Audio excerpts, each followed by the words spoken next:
As we say sayonara to 2018, we say hello to something that's not super common for this time of year, and that is a severe weather threat across a good deal of the Tennessee Valley, all the way up into Kentucky, down into portions of Alabama and Mississippi possibly as well, and definitely a good portion of the state of Tennessee. This is going to be mainly in the form of gusty winds.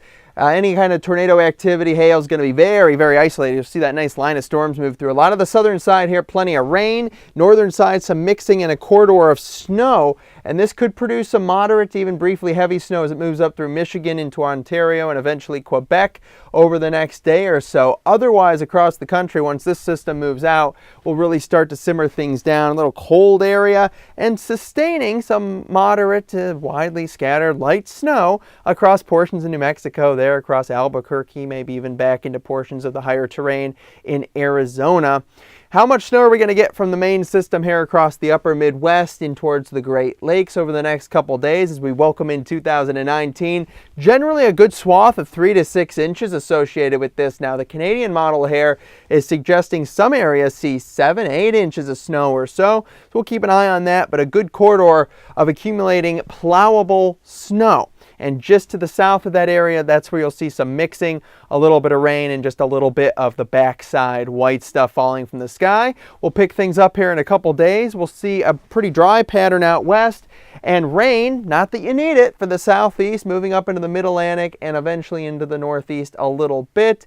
And then we'll notice the Pacific Northwest getting a little bit more active once again. And also the northeast, maybe seeing a little clipper system, nothing big to write home about, not much lake effect, no big lake effect events really hardly for much of this year. And then back across the west, we'll see a little bit more activity. It's going to be a heavy rainmaker for the desert southwest and the elevation higher ups across Utah into the Rocky Mountains, a little bit more in the way of snow and a decent amount of rain with some warmer temperatures moving into the Pacific Northwest as well as we go towards the end of next week.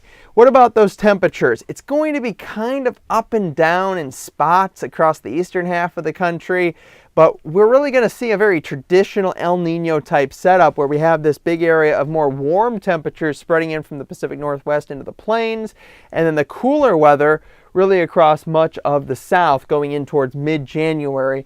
A lot of confusion with the computer models and even some of the long-term guidance in terms of blocking in the higher latitudes once you get up into the northeastern portion of the Atlantic, and also in the tropics. And these are two weather driver areas that we have to watch out for. So we will get no more colder and snowy pattern, it looks like, towards the second half of the month. So you're going to definitely want to stay tuned, and you're going to want to get that accurate weather consulting as well. NeoWeather is here to help.